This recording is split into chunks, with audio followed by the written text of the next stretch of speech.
Hello everyone, welcome back to my channel. आज हम लोग पढ़ेंगे एक्सटेंशन एजुकेशन में प्रारंभिक सांख्यिकी के बारे में, और ये इसकी पार्ट 1 वीडियो है। जैसा कि आपने सिलेबस देखा होगा तो उसमें चेक किया होगा, एक्सटेंशन एजुकेशन की जो हमारी लास्ट यूनिट पूछी गई है, लास्ट जो टॉपिक पूछा गया है वो हमारा प्रारंभिक सांख्यिकी से रिलेटेड है, यानी कि स्टैटिस्टिक्स से।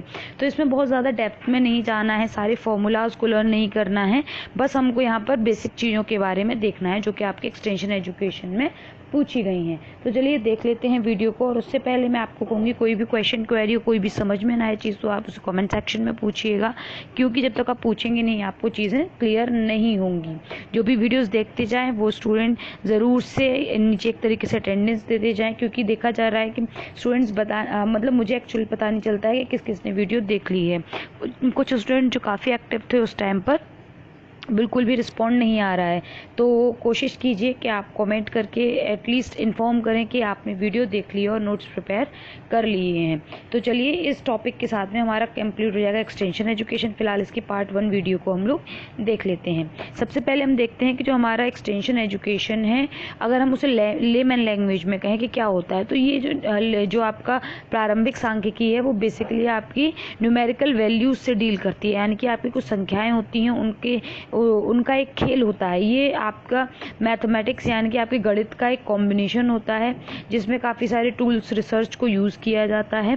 तो ये हम एक लेमैन लैंग्वेज की भाषा में कह सकते हैं। लेकिन अगर हम ये कहें कि ये जो स्टैटिस्टिकल वर्ड है वो उसका एटोमोलॉजिकल जो बैकग्राउंड है, मीनिंग है, वो कहाँ से आया है, तो जो स्टैटिस्टिक्स है वो बेसिकली आपके लैटिन लैंग्वेज, आपके इटालियन लैंग्वेज, जर्मन और फ्रेंच 4 लैंग्वेजेस से इसका उद्भव माना जाता है। तो लैटिन वर्ड का लैटिन टर्म जो है जो लैटिन टर्म है प्रारंभ सांख्यिकी का, वो है आपका स्टैटिस्टिकम, जिसका मीनिंग होता है of the state. Latin Italian की बात करें तो स्टैटिस्टा, यानी कि आपका पॉलिटिशियन। आपका जर्मन टर्म की बात करें तो ये है आपका स्टैटिस्टिक, और आप फ्रेंच के टर्म की बात करें तो है स्टैटिस्टिक्यू। तो ये 4 टर्म अलग अलग मीनिंग है, जिनका बेसिक इन चारों का जो एक मीनिंग है, एक जिस्ट है, वो होता है पॉलिटिकल स्टेट, जिसके मतलब होता है कि कोई भी चीज़ें जो कि आप कि किसी पॉलिटिकल स्टेट के आसपास घूमती है। जैसे कि पहले की अगर हम बात करें तो हमारी जो सांख्यिकी थी वो आपकी गवर्नमेंट के थ्रू यूज़ की जाती थी, कि हमारे यहाँ पे क्या इस समय पे जनसंख्या चल रही है, इस समय मृत्यु दर क्या है, इस समय पे जो लड़कियों की संख्या कितनी है, लड़कों की संख्या कितनी है, रेशियो कितना है। तो ये सारी चीज़ें गवर्नमेंट के थ्रू पॉलिटिकल स्टेट में ज़्यादा यूज़ की जाती थी, इसीलिए इसका मीनिंग वहाँ से ड्राइव्ड है। तो अभी हम लोग बात कर लेते हैं इसके स्कोप्स के बारे में, कि जो स्टैटिस्टिक्स है उसको कहाँ कहाँ यूज़ किया जाता है, क्योंकि सिर्फ अब ये गवर्नमेंट और पॉलिटिकल रिव्यू के लिए नहीं रह गई है, बल्कि और भी काफ़ी सारी चीज़ों में इसको यूज़ किया जाता है। जैसे कि बिजनेस एंड मैनेजमेंट, आपका एस्ट्रोनॉमी है, एजुकेशन है, मैथमेटिक्स है, बायो एंड मेडिकल साइंस है, इंडस्ट्रीज़ हैं, वॉर है, स्टेट्स हैं, आपका इंश्योरेंस है, सोशल साइंस है, इकोनॉमिक्स है, साइकोलॉजी है, फिजिकल साइंसेज है, आपका अकाउंटेंसी एंड ऑडिटिंग है, और प्लानिंग है। हर एक चीज़ में आपका स्टैटिस्टिक्स यूज़ होता है। अगर आपने भी रिसर्च किया होगा मास्टर्स में, तो आपने भी वहाँ पर स्टैटिस्टिक्स को फॉलो किया होगा। तो आपका जो सांख्यिकी है वो सारे ही एरियाज़ में वर्क करता है, सभी जगह पर ये हेल्पफुल होता है, क्योंकि इसकी जो डाटा है उसको टैबुलेट करना, उसको चेंज करना एक कंपैरेटिवली ईजी होता है। अगर इसके स्टेप्स के या फिर कंपोनेंट्स के बारे में बात करें तो बेसिकली इसके 4 कंपोनेंट्स होते हैं। पहला है आपका कलेक्शन ऑफ डाटा, यानी कि कोई भी डाटा को ऑब्टेन करना, उसको किसी तरीके से, जैसे कि आप किसी भी चीज़ के बारे में जानना चाहते हैं तो उसके लिए डाटा कलेक्ट करेंगे। जैसे कि अगर आपको नया फ्रिज खरीदना है तो पहले आप सर्वे करेंगे 3-4 फ्रिज का, उसके बाद आप देखेंगे कौन सा ज़्यादा बेस्ट है। तो उसी तरीके से जो कलेक्शन डाटा आपने कलेक्ट किया है वो आपका कलेक्शन ऑफ डाटा कहलाता है। तो कलेक्शन ऑफ डाटा में आपकी जितनी भी रिकॉर्ड्स हैं, जितने भी आपके प्रीवियस रिकॉर्ड हैं, जो पीछे चीज़ें हो चुकी हैं, उनके बारे में आप सारी ही चीज़ों को कलेक्ट करते हैं या फिर जानते हैं। इनको और डिटेल में हम आगे वीडियो में देखेंगे। उसके बाद है प्रेजेंटेशन या फिर ऑर्गेनाइजेशन, यानी कि जो भी आपने डाटा लिया है उसको अरेंज करना, उसको प्रेजेंट करना, उसको सुव्यवस्थित ढंग से लगाना। फिर आता है आपका एनालिसिस, जो भी आपका डाटा है उसको आप स्टैटिस्टिकल ऑपरेशन करेंगे, मतलब उसमें देखेंगे कि कितने लोगों ने हाँ में जवाब दिया है, कितने ना में जवाब दिया है, क्या क्या इसका आपका एनालिसिस निकला है वो। फिर है इंटरप्रिटेशन, जो भी आपके रिजल्ट्स आएंगे आप उनको एक उत्तर के तौर पर जब बताएंगे कि इस पर्टिकुलर चीज में इतने लोगों ने इस चीज के लिए सहमति दी है, इन्होंने असहमति दी है। तो एक तरीके से आपके स्टेप्स भी कह सकते हैं और हम इनको कंपोनेंट्स भी कह सकते हैं। चलिए नेक्स्ट हम लोग बात करते हैं इसकी कैरेक्टरिस्टिक्स के बारे में। जो कैरेक्टरिस्टिक्स हैं वो आपके प्रोफेसर होरेस सेक्रिस्ट के थ्रू जो एक डेफिनेशन है उसी से डेवलप हुए हैं। उन्होंने कहा है स्टैटिस्टिक्स में be defined as aggregation of facts affected to a mark extent by multiplicity of causes numerically expressed, estimated according to a reasonable standard of accuracy, collected in a systematic manner for a predetermined order and placed in relation to each other। मतलब इसमें इन्होंने जो जो चीज़ें कही हैं वो सारी आपकी कैरेक्टरिस्टिक्स में काउंट होती हैं। तो पहला है आपका कलेक्शन ऑफ फैक्ट्स, यानी कि एग्रीगेशन ऑफ फैक्ट्स, जो भी आपके फैक्ट्स हैं उनको आपको इकट्ठा करना है, कलेक्ट करना है। उसके बाद है affected by multiplicity of causes, बहुत सारे जो भी आप डाटा कलेक्ट करेंगे वो बहुत सारी चीज़ों से प्रभावित होते हैं, जैसे कि आपका जेंडर क्या है, आपकी एज क्या है, आपकी रिलीजन क्या है, मतलब जो आपकी कल्चर के जो इफेक्ट होता है वो उसमें आता है, आप और आपकी लैंग्वेज क्या है। तो आपकी ये बहुत सारी चीज़ें जो है, आपकी एजुकेशन लेवल क्या है, ये सारी चीज़ें आपकी मल्टीप्लिसिटी ऑफ कॉजेज हैं जो आपके डाटा को अफेक्ट करती हैं। न्यूमेरिकली एक्सप्रेस्ड, जो भी आपका डाटा है, जो भी उन्होंने बात कही उसको आप न्यूमेरिकली एक्सप्रेस करते हैं। जैसे कि उन्होंने या फिर उन्हीं लोगों ने ये बताया है कि आपके घर में लड़के और लड़कियों में समानता है, 1 में से 5 नंबर तक अपने आप को आंकिए। तो अगर उन्होंने इसे 3 दिया है तो एवरेज है, अगर 2 दिया है तो मतलब लड़कियों को कम माना जाता है और लड़कों को ज्यादा सुपीरियर माना जाता है, पुरुष प्रधानता को ज्यादा रखते हैं। तो ये सारी चीजें जो है वो न्यूमेरिकली एक्सप्रेस की जाती हैं। Collected in a systematic manner, जो भी आप कलेक्शन करते हैं वो सिस्टमैटिक मैनर में होता है। जैसे कि आप एक पर्टिकुलर फॉर्म है वही सबसे भरवाएंगे, जैसे कि आपने जो भी फॉर्म भरवाया उसके लिए आप पर्टिकुलर टाइम ही देंगे। अगर सबको 15 मिनट दिए तो सबको 15 मिनट ही स्टैंडर्ड देंगे। जो भी फॉर्म है उसकी लैंग्वेज सेम होगी, उसके क्वेश्चंस चेंज नहीं होंगे, उसका जो न्यूमेरिकल इंटरप्रिटेशन है वो चेंज नहीं होगा। तो ये एक सिस्टमैटिक मैनर में काम करता है। प्री डिटरमाइंड पर्पस, जिस भी उद्देश्य के लिए आपने इसको अप्लाई किया है वो आपका पहले से आपको पता होगा, पहले से डिटरमाइंड होगा। तो ये आपका जो भी आपका पर्पस है उसको आप उद्देश्य को ध्यान में रखते हुए ही अपने जो भी आप जिस मेथड से डाटा कलेक्ट करेंगे उसको डेवलप करेंगे, उसमें कोई भी अननेसेसरी चीज़ को या फिर इररिलेवेंट चीज़ को ऐड नहीं करेंगे। उसके बाद आता है आपका कंपेरेबल, जो भी आपका डाटा आएगा वो कंपेरेबल होना चाहिए। जैसे कि आपके 2010 और 2020 के सेंसस हो सकते हैं, किसी भी जगह का पॉल्यूशन हो सकता है, जैसे कि कोविड के टाइम पर दिल्ली का पॉल्यूशन कितना कम हो गया था। तो पिछले वाले लॉकडाउन से अभी जो लॉकडाउन हुआ है 2021 का लॉकडाउन, तो दोनों में 20 और 21 के लॉकडाउन में जो आपका पॉल्यूशन था दिल्ली का उसमें क्या डिफरेंस रहा है। तो आप इस तरीके की जो कंपेरेबल चीजें होती हैं उनको कंपेयर कर सकते हैं। तो ये बेसिक इसकी कैरेक्टरिस्टिक्स हैं। उसके बाद आपका आता है स्कोप्स ऑफ ऑरिजिन, मतलब आपका जो डाटा है उसका ओरिजिन का स्कोप क्या क्या हो सकता है, कहाँ कहाँ से आप डाटा को कलेक्ट कर सकते हैं, किस किस तरीके से कर सकते हैं। तो ये 2 तरीके से हो सकता है, 2 जगह से, एक तो गवर्नमेंटल रिकॉर्ड्स हो सकते हैं और दूसरा मैथमेटिक्स हो सकता है। गवर्नमेंटल रिकॉर्ड से आप बर्थ रेट को, डेथ रेट को, इनकम को, इन सारी चीज़ों को अचीव कर सकते हैं। मैथमेटिक्स से आपकी जो चीज़ें हैं वो बिजनेस है, कॉमर्स है, रिसर्च है, रिकॉर्ड्स हैं, कॉस्ट है कोई भी चीज़ की, इन चीज़ों को आप अचीव कर सकते हैं। जैसे कि आपने कोई भी कोई ऑब्जर्वेशन बनाया है, आपने कोई भी इंटरव्यू शेड्यूल बनाया है, तो आप उसमें जो भी चीज़ों के नंबरिंग करेंगे, जो भी करेंगे वो मैथमेटिकली रिप्रेजेंट करेंगे उसको, है ना। तो ये आपके 2 तरीके हैं जिनसे आप डाटा को कलेक्ट कर सकते हैं या फिर जहाँ से डाटा का ओरिजिन हो सकता है। अब हम लोग बात करते हैं इसकी लिमिटेशंस के बारे में कि क्या क्या लिमिटेशंस हैं जो कि आपके यूजुअली सांख्यिकी में देखी जाती हैं। तो पहला है, it does not study quality phenomena. जो भी आपकी किसी भी चीज़ की गुण है, गुण के बारे में ये बात नहीं करता ये, क्योंकि न्यूमेरिकल है, आपके सिर्फ अंकों में डील करता है ये, और इसमें कोई, इनमें दो यूनिट्स में कोई भी लिंक नहीं होता है, दो डाटाज में कोई लिंक नहीं होता है।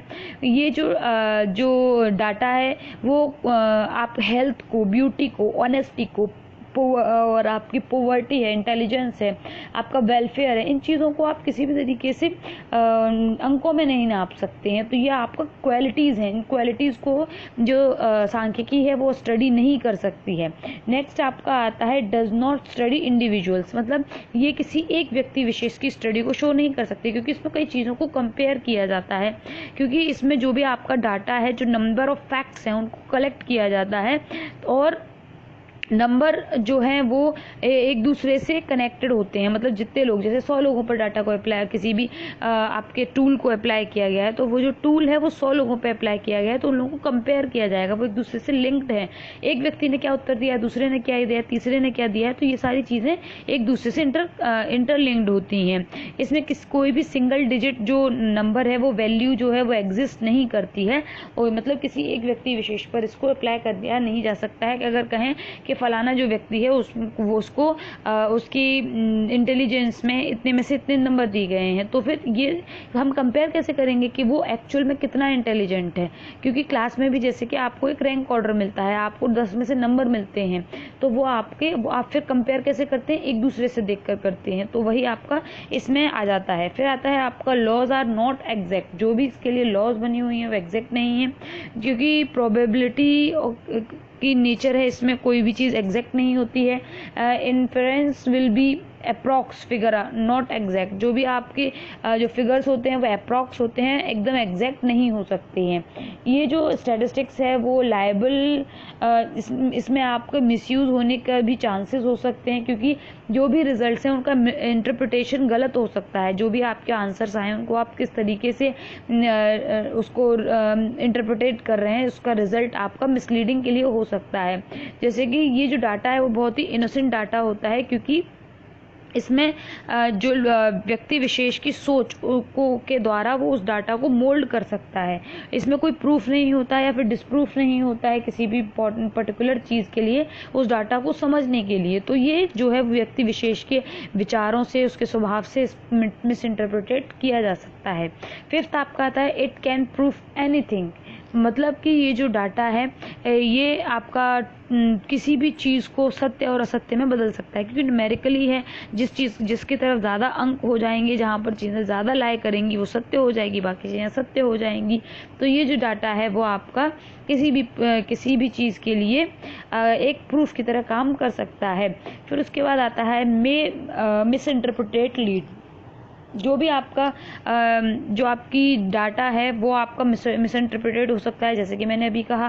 फिर आपका आता है फॉल्शियस कंक्लूजन, यानी कि भ्रामक निष्कर्ष भी इसमें आ सकते हैं, जो कि एक्चुअल में है ही नहीं, क्योंकि जो व्यक्ति है उसने उस डाटा को किस तरीके से समझा, जो आपका रिस्पोंडेंट था उसने किसी चीज़ को किस भाव से लिखा, और समझने वाले ने, आपने रिसर्चर ने उसको किस भाव से समझा, तो दोनों में डिफरेंस आ सकता है। तो इसलिए ये जो भ्रामक निष्कर्ष भी इसमें आपको प्राप्त हो सकते हैं, तो ये भी इसका एक लिमिटेशन होता है।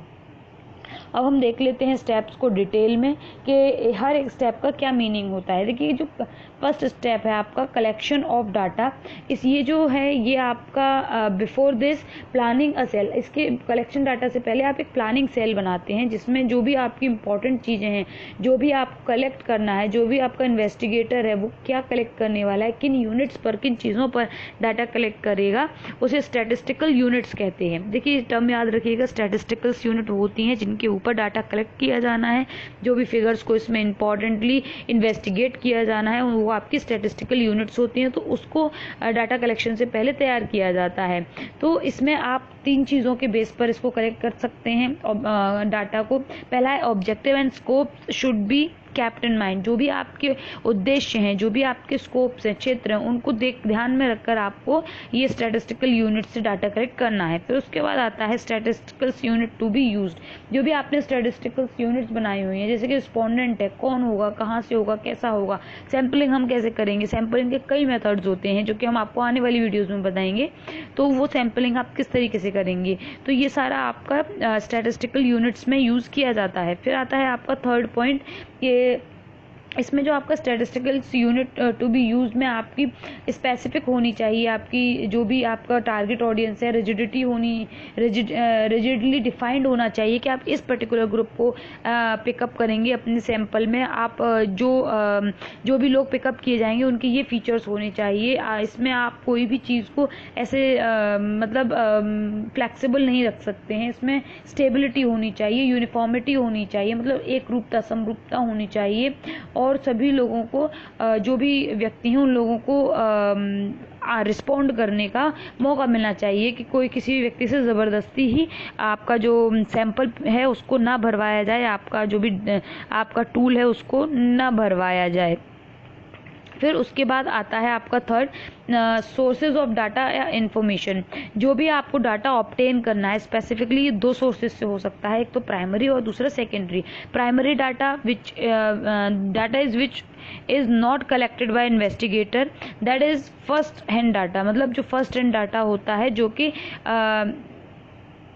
कि इन्वेस्टिगेटर के द्वारा कलेक्ट किया जाता है। मतलब प्राइमरली, जैसे कि ये जो डाटा होता है इसमें आपका आ जाएगा केस स्टडी आप स्वयं से करते हैं, इंटरव्यूज लेते हैं, रेटिंग स्केल्स करते हैं, क्वेश्चनर कर सकते हैं या फिर शेड्यूल्स कर सकते हैं। ये सारी चीज़ें हम प्रीवियस पॉइंट पे पढ़ चुके हैं सारी चीज़ें। तो ये आपकी प्राइमरी डाटा होती हैं जो कि यूज़ की जा सकती हैं।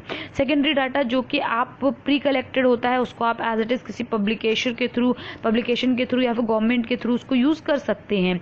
जैसे कि आपका सेकेंडरी डाटा भी दो टाइप का होता है। इसमें एक तो आपका पब्लिश्ड होता है, एक अनपब्लिश्ड होता है। पब्लिश्ड में क्या होती है, आपकी बुक्स हैं, आपकी रिपोर्ट्स हैं, न्यूज़पेपर हैं, रिसर्च रिपोर्ट्स हैं, ये आपकी सेकेंडरी डाटा में आती है। फिर गवर्नमेंट ने किसी भी चीज़ की जनसंख्या वगैरह दे रखी है तो वो आपकी सेकेंडरी पब्लिश्ड डाटा में आएगी। और अनपब्लिश्ड होता है जो ग्रे या फिर रॉ मटेरियल होता है, जिसको कहीं पब्लिश ही नहीं किया गया लेकिन पहले से इसके रिकॉर्ड्स तैयार हैं, जैसे कि किसी ने रिसर्च तो की लेकिन उस डाटा को कहीं यूज़ नहीं किया, तो आपका आएगा सेकेंडरी डाटा में, जिसको आप यूज़ कर रहे हैं लेकिन वो कहीं भी पब्लिश नहीं किया गया है। बेसिकली आपका प्राइमरी सेकेंड डाटा में डिफरेंस होता है। प्राइमरी डाटा जो है वो ज़्यादा रिलायबल होता है, जो आपका सेकेंड डाटा है वो लेस रिलायबल होता है, मतलब कम विश्वसनीय होता है। आपका प्राइमरी डाटा ज़्यादा एक्यूरेट होता है और सेकेंडरी डाटा आपका कम एक्यूरेट होता है। ये जो आपका प्राइमरी डाटा है वो फ्रेश होता है, वन हैंड होता है, मतलब आपने खुद से उसको अचीव किया है, आपको पता है आपका ऑब्जेक्टिव क्या है, तो आप उसको उस तरीके से यूज़ करेंगे। सेकेंडरी डाटा जो है वो प्री कलेक्टेड डाटा होता है, लेटेस्ट इन्फॉर्मेशन मिलती है प्राइमरी डाटा से। आपको अगर पुरानी इन्फॉर्मेशन चाहिए कंपैरिजन करने के लिए तो आप सेकेंडरी डाटा को यूज़ कर सकते हैं। प्राइमरी डाटा में समय ज़्यादा लगता है, सेकेंडरी डाटा में आपका कम समय खर्च होता है। जो आपका प्राइमरी डाटा है उसमें सैम्पलिंग जो है वो इनएक्यूरेट हो सकती है, लेकिन सेकेंडरी डाटा में आपकी जो सैम्पलिंग है वो आपकी एक्यूरेट होती है। आपकी प्राइमरी डाटा में जो है वो आपकी ऑनेस्टी, आपकी ईमानदारी बहुत ज़रूरी है, और सेकेंडरी डाटा में आपका विश्वास यानी कि ट्रस्ट दूसरे लोगों पर बहुत ज़रूरी है। तो इस तरीके से प्राइमरी और सेकेंडरी डाटा दोनों ही डिफरेंट हो सकते हैं। फिर उसके बाद नेक्स्ट आपका पॉइंट आता है methods of data collection. Methods of data collection में आपके कई तरीके के प्राइमरी डाटा, सिर्फ क्योंकि आपको अगर डाटा कलेक्ट करना है तो उसमें सिर्फ आप प्राइमरी डाटा कलेक्ट करेंगे, तो आपको डाटा कलेक्शन के लिए कई सारे प्राइमरी डाटा को कलेक्ट करने के लिए मेथड्स यूज़ कर सकते हैं। सेकेंडरी डाटा जो है उसको डाटा कलेक्शन में यूज़ नहीं किया जाता है, क्योंकि जो सेकेंडरी डाटा है वो ऑलरेडी पहले से तैयार होता है, हमें एज इट इज उसे यूज़ करना होता है। तो प्राइमरी डाटा में आप डायरेक्ट पर्सनल इंटरव्यूज़ ले सकते हैं, डायरेक्ट ओरल इंटरव्यूज़ ले सकते हैं, इन्फॉर्मेशन थ्रू लोकल एजेंसीज आप अचीव कर सकते हैं, क्वेश्चनर ले सकते हैं, schedule, rating scale, primary data में इनको यूज़ कर सकते हैं। फिर आता है आपका सैम्पलिंग ऑफ डाटा कलेक्शन, मतलब to get the sample of to process are used. Sampling के लिए आप दो तरीके की प्रोसेस को यूज़ कर सकते हैं, जैसे कि एक तो आपका सेंसस है और आपका सैम्पलिंग है। जो आपका सेंसस होता है उसमें each and every element include किया जाता है, कोई भी चीज़ की प्रत्येक उसके डायमेंशन को, प्रत्येक उसके स्तर को इंक्लूड किया जाता है। जबकि सैम्पलिंग की बात करें, सैम्पलिंग में जो है आपके few elements are took for study, कुछ आपके एलिमेंट्स को इसमें इंक्लूड किया जाता है। ये जो आपके सैम्पलिंग के मेथड है उनको दो टाइप में डिवाइड किया जा सकता है, रैंडम या फिर प्रोबेबिलिटी मेथड, और दूसरा है आपका नॉन प्रोबेबिलिटी मेथड। इन दो पार्ट्स में इसको सैम्पलिंग को फर्दर डिवाइड किया जा सकता है। तो हम रैंडम के बारे में बात कर लेते हैं। प्रोबेबिलिटी जो होते हैं वो रैंडम मेथड है। सिस्टमेटिक रैंडम मेथड आता है इसमें आपका स्ट्रेटिफाइड रैंडम सैम्पलिंग आती है, आपकी क्लस्टर सैम्पलिंग आती है। वही आपके नॉन प्रोबेबिलिटी मेथड के बारे में बात करें तो इसमें आपके पर्पसिव मेथड आता है, आपका स्नोबॉल मेथड आता है, आपका कन्वीनियंट मेथड आता है, आपका कोटा का मेथड आता है। तो ये सारी ही चीज़ें जो हैं आपकी नॉन प्रोबेबिलिटी सैम्पलिंग मेथड्स में यूज़ होती हैं। अगर आपने सैम्पलिंग मेथड्स पढ़े हुए हैं पहले से तो आप कमेंट में बता देंगे, तो हम उस पर वीडियो अपलोड नहीं करेंगे। अगर आपने नहीं पढ़े हैं तो इनके ऊपर क्वेश्चंस आपसे पूछे जाते हैं, इसीलिए आप मुझे कमेंट सेक्शन में बताएंगे, तभी मैं इस पर वीडियो अपलोड करूंगी। जब कम से कम 15 से 20 बच्चे स्टूडेंट इस चीज़ के लिए कहेंगे तभी वीडियो अपलोड की जाएगी, अदरवाइज आपको उसके लिए सेल्फ स्टडी करनी होगी। जो भी आपके जो स्टेप्स थे आपके फर्स्ट डाटा कलेक्शन में वो हमने यहाँ पर कंप्लीट कर लिए हैं। ये आपके 5 जो स्टेप्स थे डाटा कलेक्शन के लिए उन सभी को हमने यहाँ डिस्कस किया है। नेक्स्ट आपका आता है पॉइंट 2। जब हम डाटा कलेक्ट कर लेते हैं तो क्या करते हैं, आप ऑर्गेनाइज करते हैं, उसको डाटा को आप ऑर्गेनाइज करते हैं। ये चीज़ हमने भी कहाँ देखी थी, देखिए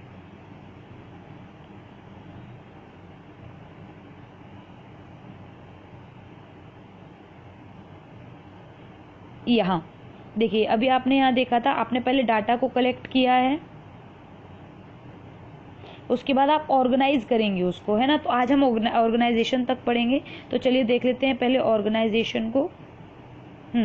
जो ऑर्गेनाइजेशन है वो दो तरीके का हो सकता है, मतलब दो तरीके से आप किसी भी डाटा को, किसी भी इंफॉर्मेशन को आप उसको इन्फॉर्म कर सकते हैं। उस चीज़ को सैम्पलिंग, जो भी आपने डाटा को कलेक्ट किया है, उसको गैदर किया है, उसको आप ऑर्गेनाइज करते हैं दो फॉर्म में। एक तो होता है आपका क्लासिफिकेशन के थ्रू और दूसरा होता है टेबुलेशन के थ्रू।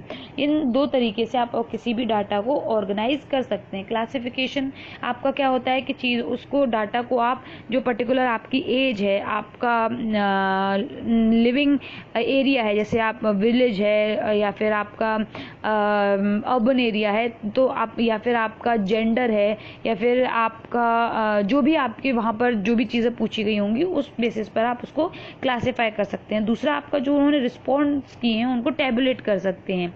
ये जो आपका टेबुलेशन है वो आपका सेल्फ एक्सप्लेनेटरी होना चाहिए, मतलब कोई भी व्यक्ति उसको देखे तो उसको देखते ही समझ जाए। इसमें टाइटल रिटन होना चाहिए कि किस टाइप का आप डिफाइन कर रहे हैं, कंटेंट क्या है आपका। इसमें जो हैंडलिंग है, कॉलम्स हैं, रोज हैं, उनको अच्छी तरीके से हैंडल करना चाहिए। इसमें जो साइज ऑफ टेबल है वो आपकी डिपेंड करती है नंबर ऑफ क्लासेस पर। इसमें यूजुअली जो भी आपकी रोज और कॉलम्स होते हैं वो 2 या 2 से ज़्यादा हो सकते हैं। तो आपकी जो टेबल है, टेबल जो होती है वो कुछ इस तरीके की होती है, जैसे कि आप देखते हैं कि आपका यहाँ पर टाइटल होता है, फिर टेबल नंबर। आपकी बुक में भी ये टेबल्स आपके देखने को मिलेंगी। जैसे कि आपका आरडीए है, आरडीए के लिए एक टेबल फॉर्म मिलती है आपको, उसी तरीके से यहाँ ऐसी ही कुछ टेबल्स होती हैं। यहाँ टेबल नंबर, फिर टाइटल, फिर आपका हेड नोट होता है, यहाँ पर आपका कैप्शन होता है, या आपके स्टॉप्स होते हैं, या आपकी रोज होती हैं, या आपके कॉलम्स होते हैं, या आपका फुट नोट होता है। तो इनके बारे में आइए देख लेते हैं। सबसे पहले आता है आपका टेबल नंबर, कि आपका टेबल का नंबर क्या है, कि किस नंबर, मतलब जैसे किसी भी चैप्टर में आपने 3-4 टेबल्स को यूज़ किया है तो आप डालते हैं कि चैप्टर 1 टेबल 1.1, 1.3, 1.5, ये आप टेबल नंबर डालते हैं। जैसे चैप्टर 2 आ गया तो 2.1, 2.3। अगर 5th चैप्टर की 6th आपकी टेबल है तो 6.6, तो 5.6, इस तरीके से आप उसको मेंशन करते हैं, तो वो आपका टेबल नंबर होता है। टाइटल होता है कि उस जो पर्टिकुलर टेबल है उसमें आपने किस चीज़ को डिफाइन किया है। किस चीज़ को आप उसमें बात करने वाले हैं। ये जो आपकी टेबुलेशन है वो किसी भी चीज़ को सिंप्लीफाई करने के लिए यूज़ होती है, डाटा को सिस्टमेटिकली अरेंज करने के लिए यूज़ होती है। इसमें रोज और कॉलम्स के थ्रू किसी भी डाटा को कलेक्ट किया जाता है। टेबुलेशन जो है वो ये किसी भी डाटा को की जो कॉम्प्रिहेंसिवनेस में, कॉम्प्रिहेंसिव फॉर्म में उसको रिप्रेजेंट करने के लिए बिना उसकी क्वालिटी को लूज किए, उसकी यूजफुलनेस को कम किए, उसको टेबुलेट करने के लिए ही यूज़ की जाती है। इसमें आपका एक तो कंपैरिजन फैसिलिटीज़ होती है, इसमें मैक्सिमम डाटा और लेस सेपरेट डाटा को देखा जा सकता है। इसमें आपकी जो फ्यूचर स्टैटिस्टिकल ऑपरेशंस हैं उनको आसानी से अप्लाई किया जा सकता है। ये जो डाटा है उसको डायग्रामेटिकली रिप्रेजेंट किया जा सकता है, क्योंकि जब आप एक्सेल शीट में इसको बनाते हैं, टेबुलेशन करते हैं, तो वहाँ पर आपको सिर्फ कमांड्स देने होते हैं और आपका जो डाटा है वो आपको जिस तरीके से, जैसे कि आपको कोई भी डायग्राम के फॉर्म में चाहिए, आपको हाई टू लो में अरेंज करना है, लो टू हाई में करना है, जेंडर वाइज करना है, तो वो सारी चीज़ें आपके एक कमांड के ऊपर हो जाती हैं। इसीलिए जो टेबुलेशन है वो काफ़ी इंपॉर्टेंट है और बहुत अगर आपको एक्सेल यूज़ करना आता है तो ईजी हो जाती है करना। फिर उसके बाद आपका आता है टाइटल। टाइटल जो है वो टॉप मोस्ट ऊपर लिखा हुआ होता है। ये बहुत ब्रीफ और कंसाइज होना चाहिए, मीनिंगफुल होना चाहिए, सेल्फ एक्सप्लेनेटरी होता है ये, और इसमें किसी भी शॉर्ट फॉर्म को यूज़ नहीं करते हैं। इसमें जो इनकम्प्लीट जो ब्रेक्स होते हैं उनको नहीं रखा जाता है, और साथ में ही लॉन्ग टाइटल जो है वो तब यूज़ किए जाते हैं जब किसी चीज़ को क्लियरली समझाना है। उसके बाद नेक्स्ट आपका आता है थर्ड पॉइंट, जो है हेड नोट, या फिर इसे हम प्रेफरेटरी नोट्स भी कह सकते हैं। ये जो नोट्स होते हैं ये आपकी आवश्यकता होने पर ही लिखे जाते हैं। ये आपके टाइटल के जस्ट नीचे लिखे जाते हैं। ये जो टाइटल है ये आपका हेड नोट का एरिया होता है। टाइटल के जस्ट नीचे आपका हेड नोट का एरिया होता है, ठीक है। और ये जो हेड नोट होते हैं ये किसी भी फर्दर कैरेक्टरिस्टिक्स को कोई भी उसकी विशेष गुण है कि उस टेबल का, उसको डिस्क्राइब करने के लिए यूज़ किए जाते हैं। आई होप आप सबको इसको बिल्कुल विजुअलाइज कर पा रहे होंगे, क्योंकि हम सब ने टेबल्स देखी हुई हैं कि टेबल्स किस तरीके की होती हैं, बस हमको नाम हेड नहीं पता था कि किस चीज़ को क्या कहते हैं। ये जो आपकी फर्दर कैरेक्टरिस्टिक्स हैं उसको शो करती हैं, और साथ में ही जो टाइटल है उसका सप्लीमेंट होती हैं। आपसे पूछा जा सकता है कि टाइटल का सप्लीमेंट क्या होता है, तो हेड नोट्स होते हैं, ठीक है। फिर उसके बाद आता है आपका कैप्शन स्टब्स। जो कैप्शन स्टब्स होते हैं वो जैसे कि मैंने आपको यहाँ बताया था कि ये आपका कैप्शन होते हैं जो आपके ऊपर की तरफ लिखे हुए होते हैं। ये आपके हेडिंग होती है जो कि किसी भी वर्टिकल कॉलम में लिखी जाती है, ना कैप्शंस कहते हैं। और जो आपके हॉरिजॉन्टल में लिखी जाती है वो आपके स्टब्स होते हैं। ये आपके कॉलम्स जो हैं वो ब्रीफ और कंसाइज होते हैं और साथ में किसी भी चीज़ को एक्सप्लेन करते हैं।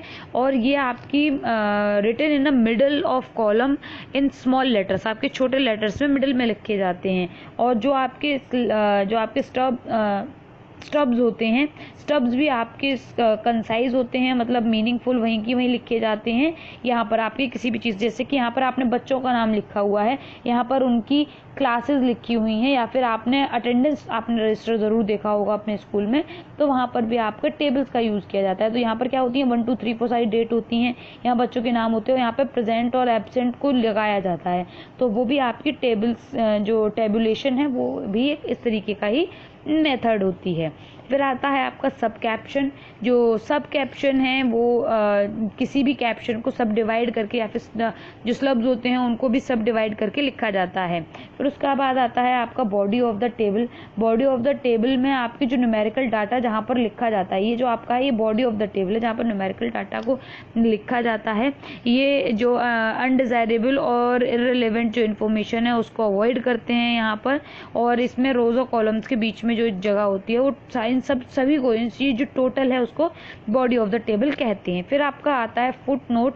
जो फुट नोट होते हैं वो कैप्शंस हैं, स्टब्स हैं, वो जब कंप्लीटली डिस्क्राइब नहीं हो पाती हैं तो उनको बताने के लिए, जैसे कि देखते हैं स्टार लगा के वहाँ लिख दिया जाता है कि इसका मतलब ये है, स्टार लगा के यहाँ लिख दिया जाता है कि इसका मतलब ये है, तो वो आपके फुट नोट्स होते हैं जो यहाँ पर इस तरीके से देखने को मिलते हैं। लास्ट में यहाँ पर जैसे स्टार लगा दें और फिर बता दें कि इसका मतलब ये है पर्टिकुलर वाली लाइन का, तो ये आपके फुट नोट्स हो जाते हैं। फिर आपके आता है सोर्स नोट्स। सोर्स नोट्स जो हैं वो ये बताते हैं ये कंटेंट ऑफ द टाइटल क्या है और ये जो आपको दिया गया है वो कहाँ से लिया गया है, इसका सोर्स क्या है, ये चीज़ें आपकी सोर्स नोट में बताई जाती हैं। फिर आपका नेक्स्ट आपका पॉइंट आता है टाइप्स ऑफ टेबल। जैसे कि हमने देखा कि टेबल्स के क्या क्या पार्ट हैं, पर टाइप्स भी कुछ होते हैं टेबल के, कि उनको भी कुछ पार्ट्स में डिवाइड किया जाता है। हर एक टेबल की अलग रिक्वायरमेंट होती है और उसे अलग जगह पर यूटिलाइज किया जाता है। तो पहले हम देखते हैं कि इसको 3 पार्ट्स में हम लोग डिवाइड कर सकते हैं टेबल को। एक तो पहला है आपका ऑब्जेक्टिव एंड स्कोप टेबल, दूसरा है आपका नेचर एंड इंक्वायरी टेबल, तीसरा है आपका कवरेज टेबल। तो इन 3 पर्टिकुलर में आपको इसको डिवाइड कर सकते हैं और इसका मीनिंग मैं आपको बता देती हूँ कि किस पर्टिकुलर टेबल का मीनिंग क्या होता है।